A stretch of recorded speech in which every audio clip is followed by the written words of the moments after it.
Oke Mas, salam Swastiastu Rahayu Mas. Alhamdulillah sih. Hari ini kita mencoba bicara tentang meditasi atau apapun, atau apapun lah istilahnya yang jelas cara lebih kita pahami adalah meditasi. Hmm. Walaupun atau yang lain tidak mengakui itu, tapi kan kondisinya ya sama saja sebenarnya. Setiap manusia itu pasti mengalami kondisi bagaimana kita memahami memahami tentang meditasi itu sendiri sehingga kita mendapatkan manfaat dari melakukan proses meditasi itu sendiri. Untuk Mas digambarkan Mas. Iya. Eh, ini kebetulan lebih kolerasinya lebih enak dijabarkan setelah mengenal kehidupan itu. Kenapa kita mencoba di sisi bahasanya meditasi? Karena meditasi itu lebih gampang jabarkannya untuk mengenal kehidupan, mengenal diri sendiri. Karena di situ ada proses tata cara orang bermeditasi. Lah, maksud dan karena ini pola metode, maksud dari tujuan bermeditasi adalah untuk mengetahui lebih dalam sesuatu yang dimeditasi gitu.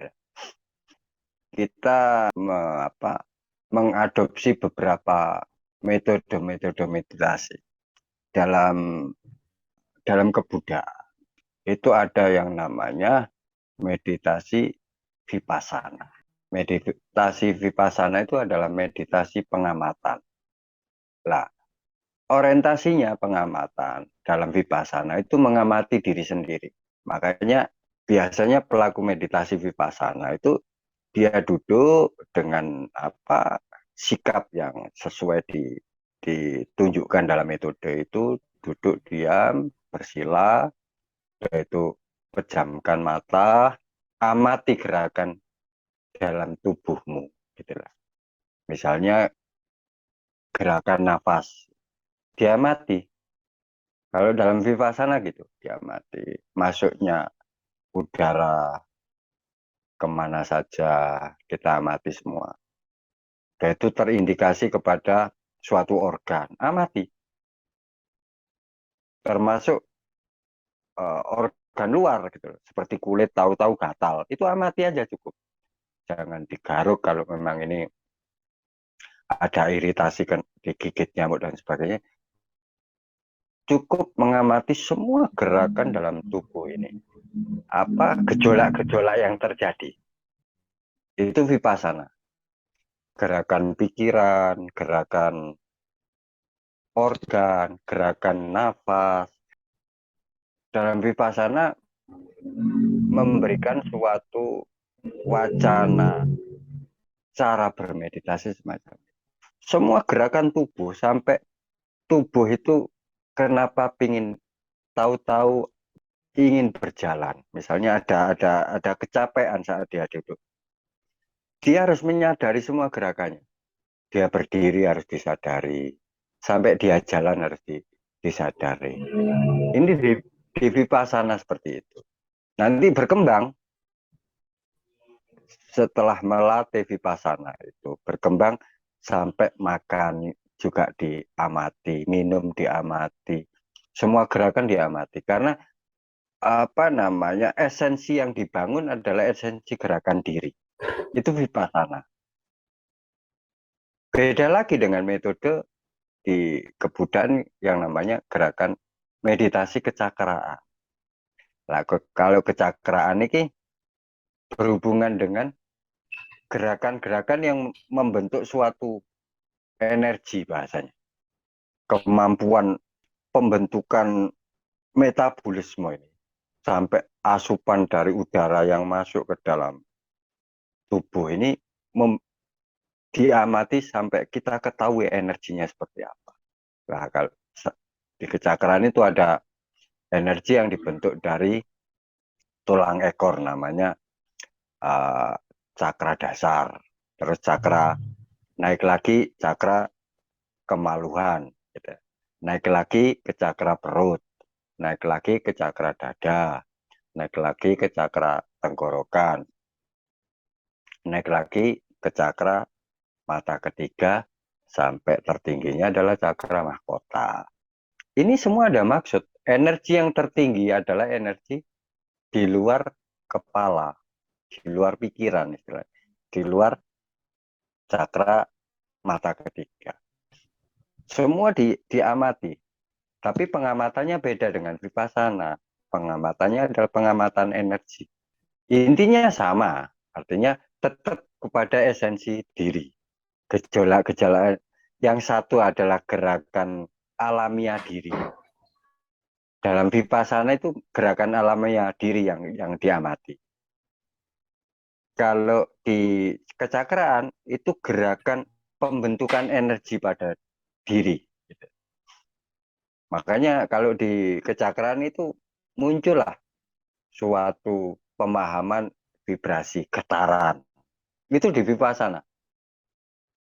Getaran gelombang diri, aura, itu variabel pengembangan dari mengetahui energi di kecakraan, meditasi kecakraan. Kalau vipassana nggak menyentuh ke arah situ.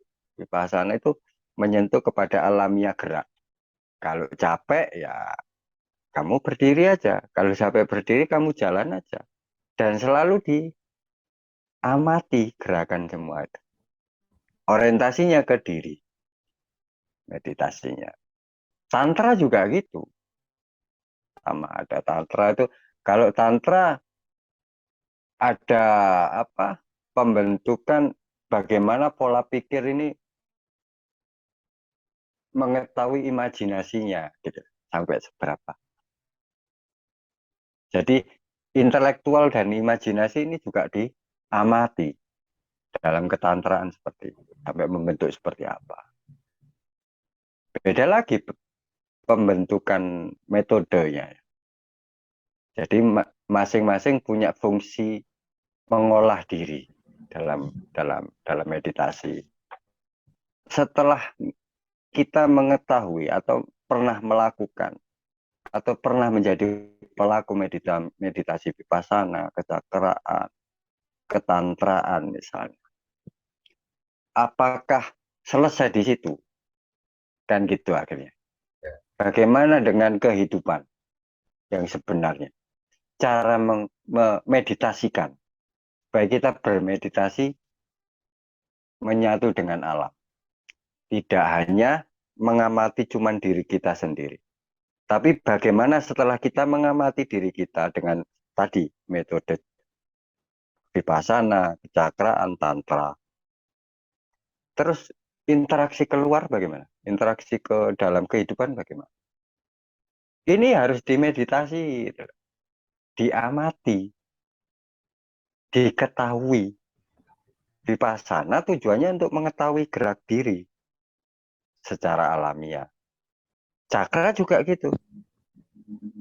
Mengetahui gerak diri secara energi. Tantra juga gitu sama. Sampai ke tingkat kekuatan pikiran. Lah, perbedaan vipassana, apa cakra, di sini ada mahkota yang melampaui alam alam energi dalam dalam tubuh manusia, namanya alam Tuhan, alam nirvana, alam yang tidak bisa dijangkau oleh pikiran.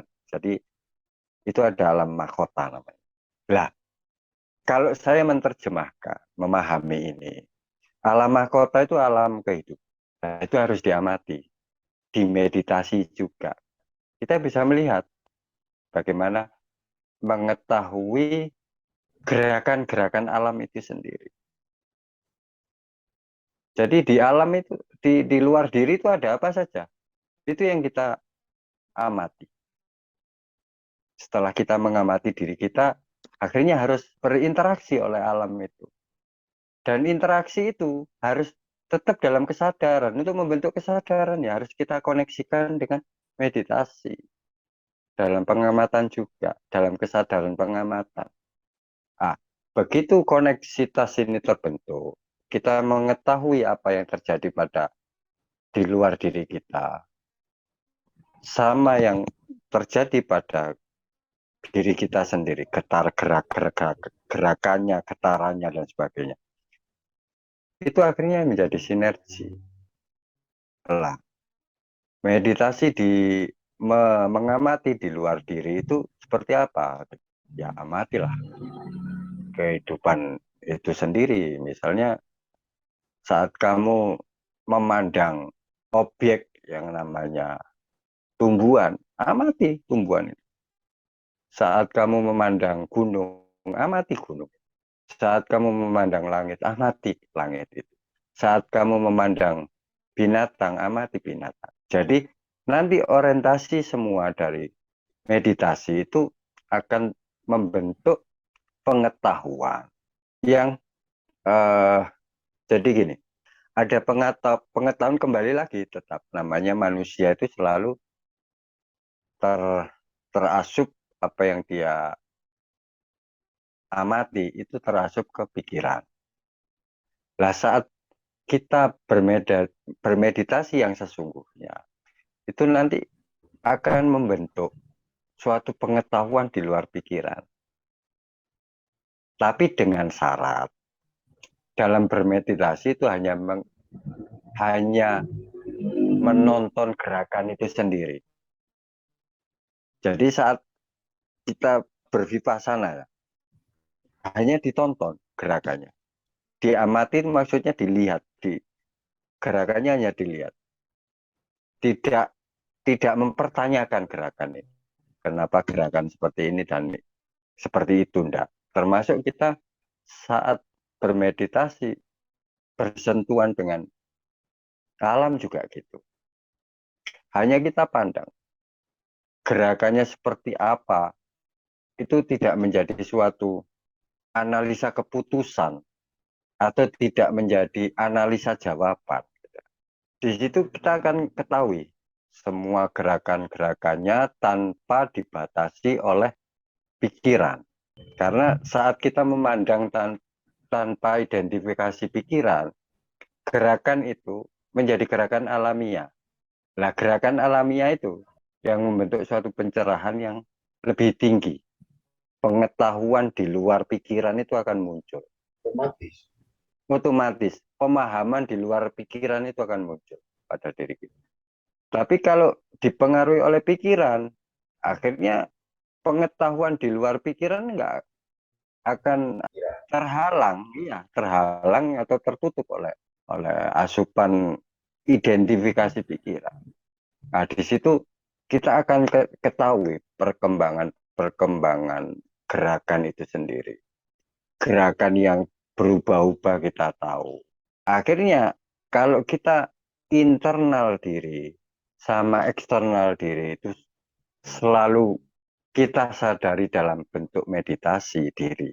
Akhirnya harmonisasi diri kita dengan alam itu menjadi suatu keindahan-keindahan yang di luar verbalitas pikiran. Ada nilai-nilai luhur di situ. Jadi gini, contoh kecil gini. Kalau kita nggak mengetahui dalam pengamatan, dalam saat saya melihat seseorang gitu ya, saya melihat seseorang. Kalau tidak saya amati benar, tidak saya pandang dengan benar, saya tidak mengetahui dia. Nah, orientasi saya tidak mengetahui, pasti saya bisa jadi menjustifikasi ini orang bisa menjadi sesuai dengan prasangka pikiran saya. Ini orang baik dan prasangka saya juga bisa mengatakan ini orang buruk. Akhirnya membentuk kalau asupan pandangan kita menganggap dia orang buruk, akhirnya pemahaman tentang kedirian kita itu menjadi dikuasai oleh kebencian itu sendiri. Sama dengan kalau kita memandang tumbuhan, kalau tumbuhan ini nggak menjadi perhatian kita, hubungannya apa? Akhirnya orang akan mudah merusak alam dengan menghabisi tumbuhan itu. Akhirnya ritme harmoni alam rusak. Nanti luas, sangat luas ke arah binatang juga gitu. Kita akan menjadi apa perusak kalau kita tidak pernah mengenali apa yang kita perbuat. Gitu. Untuk mengenali apa yang kita perbuat, kita harus tahu, mengenali juga objek-objek yang berhubungan dengan kita. Ada objek tumbuhan, ada objek tanaman, ada objek udara, ada objek tanah, ada objek ini tanpa diketahui secara meditasi. Kita disadari tanpa disadari karena tidak bermeditasi, tidak mengetahui yang sesungguhnya. Identiknya orang itu menjadi perusak itu. Termasuk kalau bicara tentang kedirian, kalau orang nggak memeditasi dirinya sendiri, dia akan merusak dirinya sendiri. Karena dia tidak mengetahui dirinya. Jadi sama, gitu. Saat kita tidak mengetahui kondisi luar, kita mudah untuk melakukan perbuatan-perbuatan yang merusak. Sama dengan kalau kita tidak mengetahui diri kita mudah untuk melakukan perbuatan-perbuatan merusak diri sendiri. Lah, kenapa itu terjadi? Ya, karena dia tidak melakukan meditasi itu sendiri atau mengamati dalam kesadaran itu.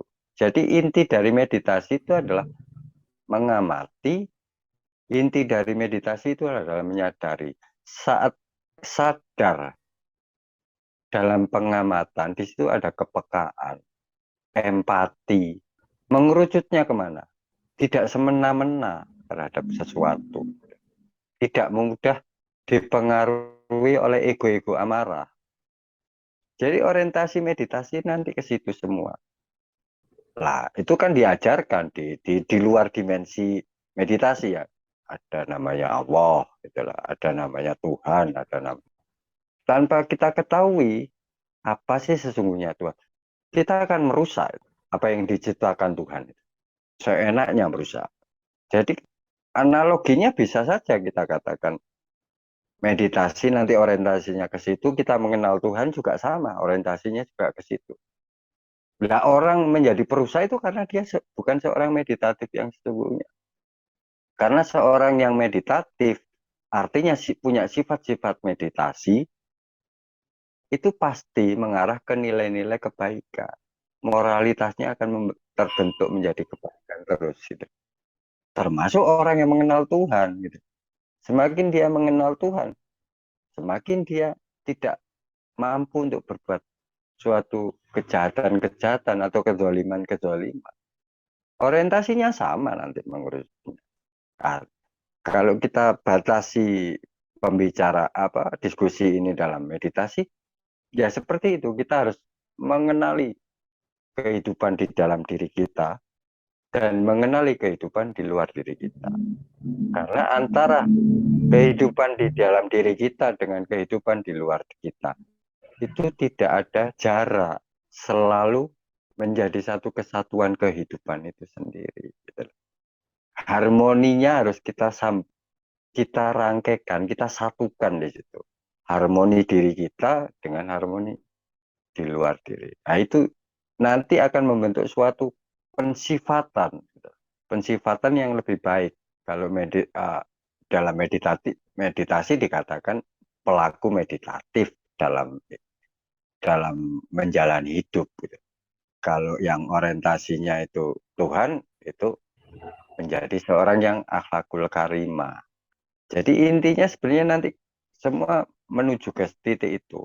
Kalau kita mengetahui alam, mengetahui diri, ya kita akan mengetahui bahwa saya merusak alam itu tidak ubahnya merusak diri saya sendiri. Merusak diri saya sendiri tidak ubahnya dalam merusak alam. Karena kalau alam yang rusak, pasti saya akan mendapatkan akibatnya.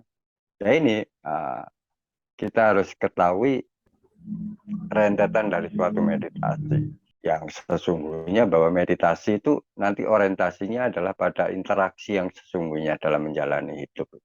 Bagaimana kamu itu menjadi empati untuk melihat segala hal dalam pembentukan kehidupan itu sendiri.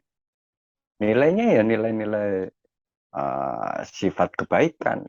Jadi semua proses meditasi ini juga harus kita pahami, supaya kita tidak hanya yang dikatakan meditasi itu hanya dikatakan vipassana. Vipassana itu mengamati diri, kita kembangkan lagi menjadi mengamati di luar diri.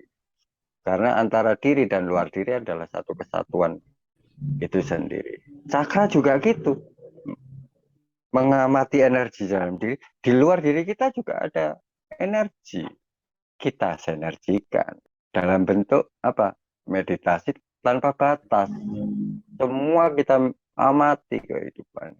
Bagaimana cara mengamati? Ya kembali lagi, tanpa penghukuman-penghukuman, tanpa tujuan-tujuan, tanpa keinginan-keinginan. Kita cukup mengamati, menjadi penyaksi kehidupan, menjadi pelaku kehidupan, untuk mensinergikan secara laku sifat-sifat tentang kehidupan itu sendiri. Dalam hal ini sifat yang nilai-nilai ke titik ilahiyah diri, titik-titik sifat-sifat ketuhanan. Itu fungsi dari sebenarnya menuju ke puncak meditasi, nanti mengarahnya ke sisi kan kita terjebak di satu sisi pola yang namanya meditasi, bahwa meditasi itu seakan-akan cakra nanti hanya berkutit di dalam mengolah yang katanya energi itu gitu. Bukan itu. Meditasi itu keseluruhan, nanti harus keseluruhan kehidupan itu sendiri.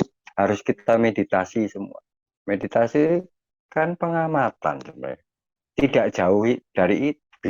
Bicara cakra juga kita ngamati cakra. Bicara vipassana kita juga mengamati dalam pembentukan sampai gerakan-gerakan yang terjadi pada refleksi gerak tubuh pun di vipassana disuruh ngamati.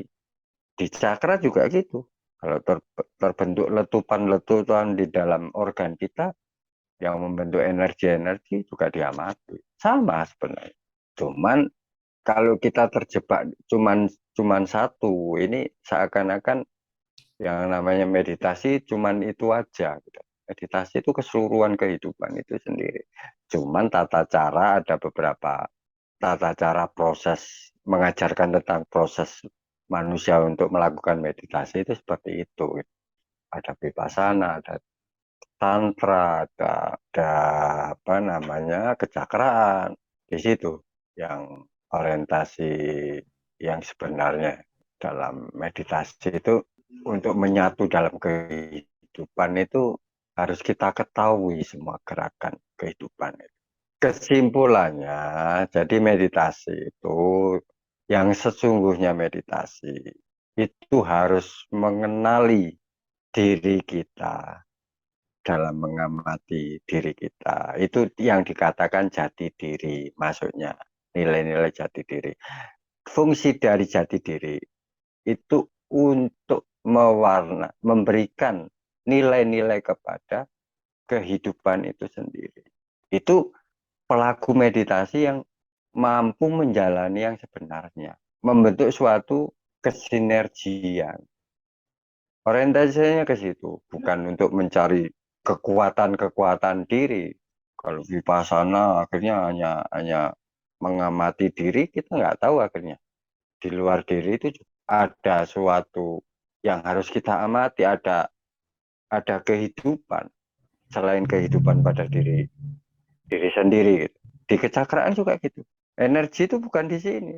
Energi itu yang paling pemilik energi sebenarnya kehidupan. Pemilik gerakan yang sebenarnya kehidupan. Nah, ini harus akhirnya harus kita ketahui semua. Jati diri kita ketahui, kita harus mengetahui jati diri kehidupan. Dua kehidupan ini menyatu menjadi suatu sinergi. Ya, pembentukannya dalam interaksi kehidupan, ya menjadi suatu khasanah yang mewarnai dengan nilai-nilai dari berbagai macam kehidupan. Itu esensi orang pelaku meditasi itu harus mengarah ke situ. Tidak terjebak dalam olah-olah diri aja. Padahal olah diri tujuannya untuk mengetahui gerakan pada diri kita, gerakan pikiran, gerakan organ, gerakan. Orientasinya jati diri, orientasinya mengetahui diri sendiri. Ternyata diri saya itu dipengaruhi oleh pikiran. Kalau kita ngamati pikiran kan gitu. Tidak terjebak di rutinitas, tidak terjebak di tertentu, tidak terjebak pada hal-hal yang lain. Iya, karena apa? Ini kan metode, Pak. Kalau kita berhadapan dengan alam kan non metode. Jadi kita harus kasunyatankan gitu lah. Metode setelah kita kasunyatankan dalam mengamati alam supaya kita menyatu dengan alam. Mengamati itu memeditasi gitu lah. Kita harus memeditasi itu supaya kita menyatu dan kita menjadi satu kesatuan dari kehidupan itu sendiri akhirnya. Karena kehidupan bukan cuma di dalam diri kita toh. Apa fungsinya kalau hanya melihat diri kita tapi kita tidak mengetahui apa yang terjadi di luar? Nah, itu harus diamati semua gerakannya supaya kita bisa mengikuti alur gerakan itu sendiri, mengetahui yang sesungguhnya gerakan itu sendiri. Jadi intinya meditasi itu pengamatan ya Mas ya. Jadi bukan duduk diam, Pengamatan, bukan duduk diam terus ning. bukan, bukan. Dalam bentuk apapun kita, dalam sikap apapun, itu sesungguhnya adalah meditasi. Itu harus kita sadari bahwa kita lagi bermeditasi. Kita ngobrol ini, kita harus sadar kita lagi bermeditasi. Kalau kita nggak bermeditasi, obrolan kita ini nggak nyambung, Pak. Karena saya mengamati apa yang saya samain ucapkan, samain juga mengamati apa yang saya ucapkan. Akhirnya nyambung. Itu namanya sinergi. Jadi sadar tidak sadar, kita ngobrol sebenarnya di dimensinya adalah meditasi. Sama dengan saya melihat sesuatu, saya harus sadar saya lagi bermeditasi. Supaya sinergi, tidak salah paham, tidak salah mentafsirkan. Kan tujuannya itu mengetahui semua itu supaya tidak membangun apa pikiran-pikiran yang tidak dia ketahui muncul. Akhirnya ya orang yang tidak bermeditasi yang sesungguhnya itu cenderung terjebak oleh pikirannya, terifuria oleh pikirannya, terprasangka oleh pikirannya sendiri. Tapi kalau kita ketahui, nggak ada prasangka di situ. Karena kita langsung melihat wujud hidup itu sendiri. Itu track track kita melakukan meditasi itu nanti mengarahnya ke jadi hanya variabel kita ketahui beberapa metode-metode hanya variabel aja gitu. Tapi variabel yang sesungguhnya itu ya menjadi satu kesatuan meditasi itu sendiri. Itu yang sesungguhnya meditasi itu mengenali, mengamati kehidupan. Akhirnya gitu, keseluruhan kehidupan. Akhirnya kita ketahui ada gejolak gini kita ketahui. Gak tertipu oleh gejolak itu. Kok kerungu politik seperti ini tanpa kita amati, tanpa kita meditasi, kita ikut arus apa hoaknya. Kan ini terjadi nih. Wah, akhirnya mau elok nyebar hoak. Seharusnya kan diamati dulu, dimeditasi dulu. Ada apa ini? Gonjang-ganjing politis kan seperti ini. Atau gonjang-ganjing ekonomi seperti ini.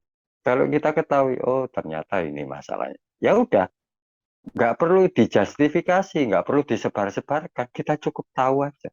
Supaya kalau kita tahu, kita nggak tertipu oleh rumor-rumor berita itu sendiri.